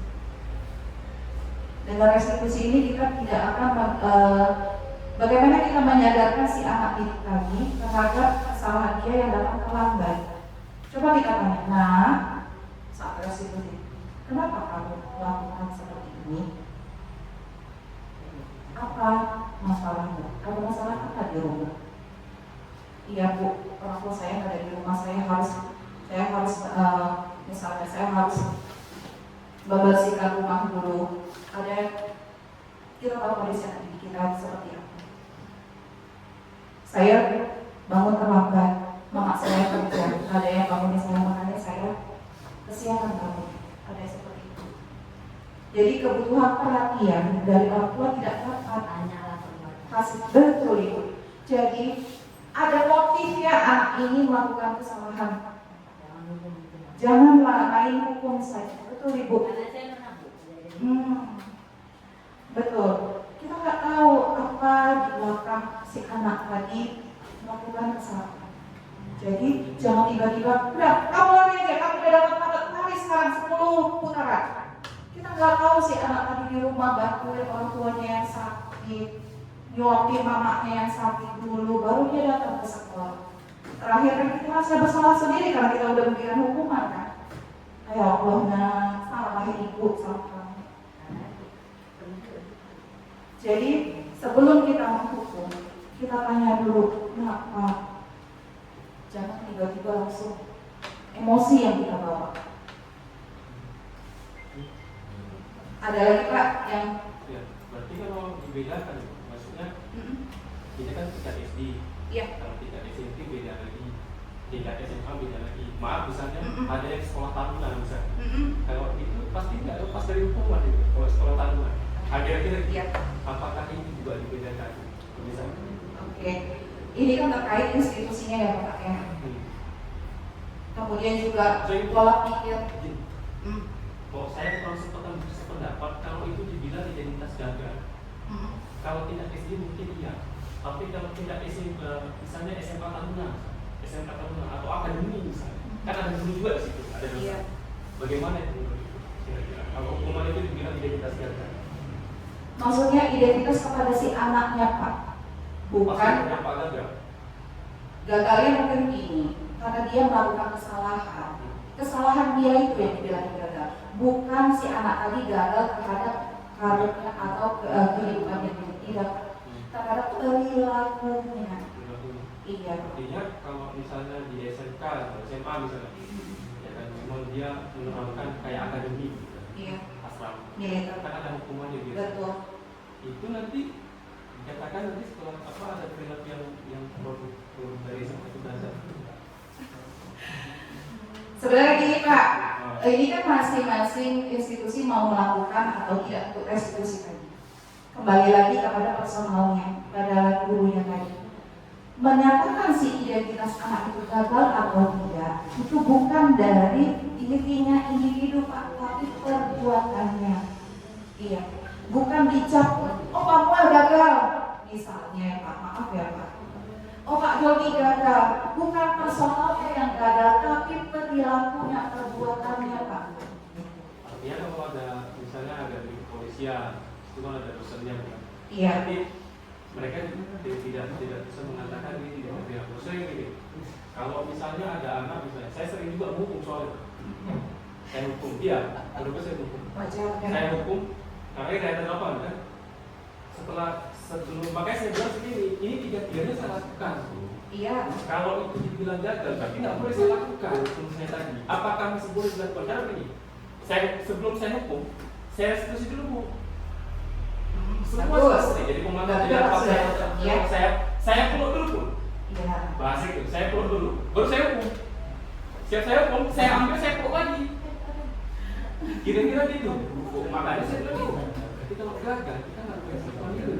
Terus saya konsekuensi misalnya gitu. Hari ini jangka pendek, kalau kamu nggak melakukan, bagaimana Bapak bisa ngasih nilai? Bagaimana Bapak bisa menilai kamu? Karena di sekolah harus ada nilai, betul kan? Bagaimana Bapak mengetahui perkembangan kemajuan belajar kamu? Kalau misalnya dia udah lagi jangka pendek, jangka panjangnya saya bilang, kamu mau jadi apa? Mau jadi polisi? Mau ayah emak itu naik haji, naik umroh pakai uang kamu? membalas semua jasa-jasa yang mau. Berarti kamu harus rajin belajar konsekuensi jangka panjang. Karena konsekuensi itu masih di bawah restitusi. Kalau misalnya hanya sebatas strategi atau metode restitusi value, ya it's okay secara teori. Tapi kalau misalnya kita hapuskan misalnya hukuman, karena ada gagal di sini, hukuman kita hapuskan, konsekuensi itu masih di bawah restitusi. Nah, itu yang masih sampai hari ini saya masih bimbang, masih ragu. Karena Bu, situasi dan kondisi dipengaruhi oleh mulai dari jenjang SD, SMP, SMA sampai akademik. Satu lagi sama ini, kita di Payaroba beda sama yang di Undan. Di Payaroba beda sama yang di Tandem Pasar 5. Makanya begitu ibu tadi wawancara Sineti, Mas kena anak yang baik, kena anak yang kayak Tama. Gini lah udah, makin cepat kan tadi. Kira-kira begitu. Makanya berarti harus situasi dan kondisi menurut saya. Satu lagi yang imbalan dari hadiah. Imbalan hadiah. Sekarang ini kok tadi yang ibu paparkan berseberangan sama saya semua. Yang saya lakukan itu kayak imbalan hadiah. Saya suka juga mau kasih hadiah. Kalau imbalan sama hadiah itu saja yang kita belanja. Mereka cita-citanya apa? Imbalan dari Tuhan, dari Allah, masa depan kamu terakhir harus capai cita-cita. Imbalan kita jangka pendek yang kita kasih hadiah buku misalnya di luar ranking 1 kita kasih hadiah segala macam. Tapi kalau dia tadi bilang jangan, nggak boleh. Sampai hari ini tuh kalau gitu nanti kita terapkan kejuaraan di Olimpiade itu nggak pakai hadiah lagi.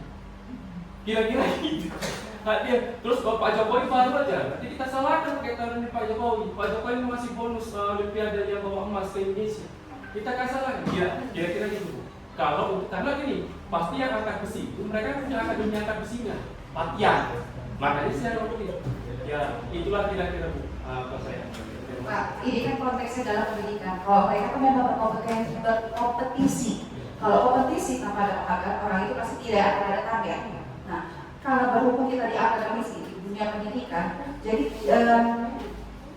untuk penghargaan itu usahakan jangan diminimalisir.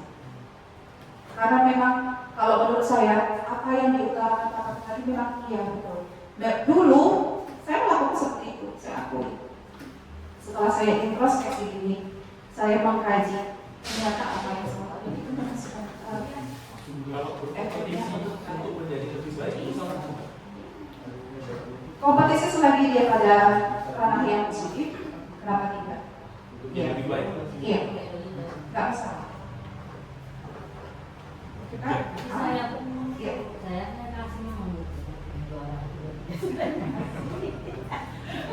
Kalau misalnya ibu mau memberikan hadiah, beri kalau dari buku lah Bu. ya dapatnya semuanya, ibu akan merasa adil anak ini. Yang ada lagi? Nggak ada? 12 siang. Saya minta umpan balik ya Bapak Ibu. Saya kirimkan dari ini pakai. Ada Bapak Ibu yang pernah menggunakan Padlet? Pak Sadar? Belum. Belum? Belum. Mau? Ini pakai jambut. Pakai jambut.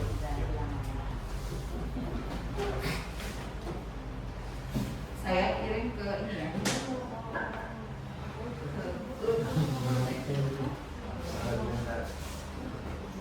Yang ini. Yang ini ada.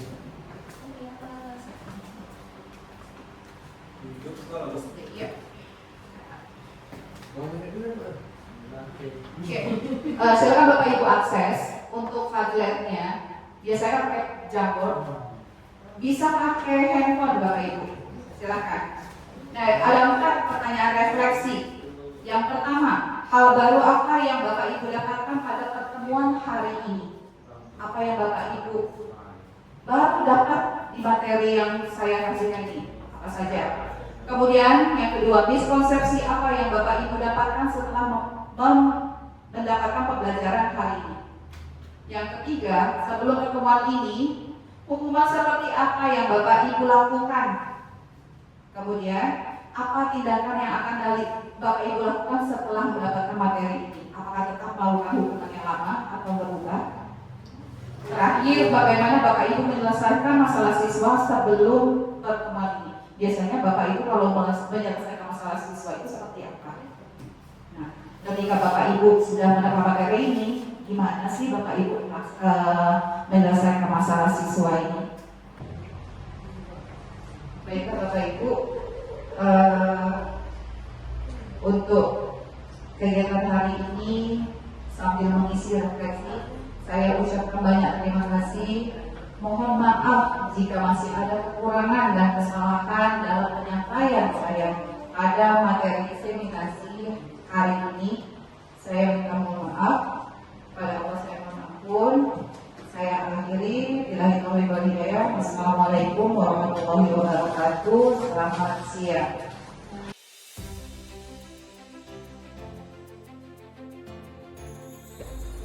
Assalamualaikum warahmatullahi wabarakatuh. Nama saya Doni Erikson Kaban. Saya merupakan guru di SD 026559 di Jawa Barat. Alhamdulillah hari ini kami telah menyelesaikan mengikuti kegiatan diseminasi dengan pemateri Ibu Neneng Nur Hidayah yang merupakan kepala sekolah SD 026559 di Jawa Barat tentang restitusi.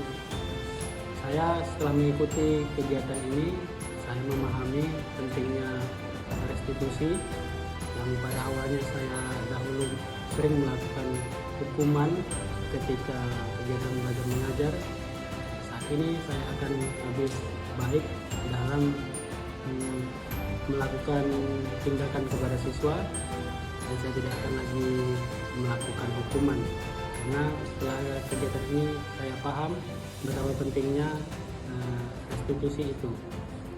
Dan kemudian saya berharap semoga ilmu yang diberikan oleh Bu Neneng kepada kami, kepada guru-guru di SD 026559 ini dapat diterapkan ke depannya untuk kemajuan sekolah yang lebih baik.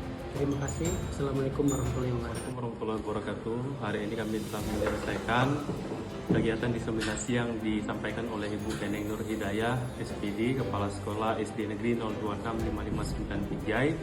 Saya sebagai guru SD Negeri 026559 Pijai sangat mendapatkan pengalaman yang luar biasa, mendapatkan pengetahuan baru tentang konsep restitusi yang sudah seharusnya saya terapkan dari sebelumnya yang saya menyelesaikan masalah siswa di kelas atau di sekolah tidak menggunakan konsep restitusi.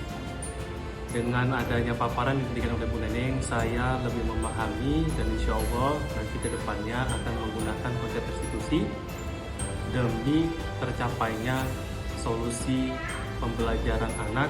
Apa-apa yang dihadapi kendala oleh anak, oleh peserta didik bisa saya selesaikan dengan konsep restitusi. Terima kasih kepada Ibu Neneng Nur Hidayah.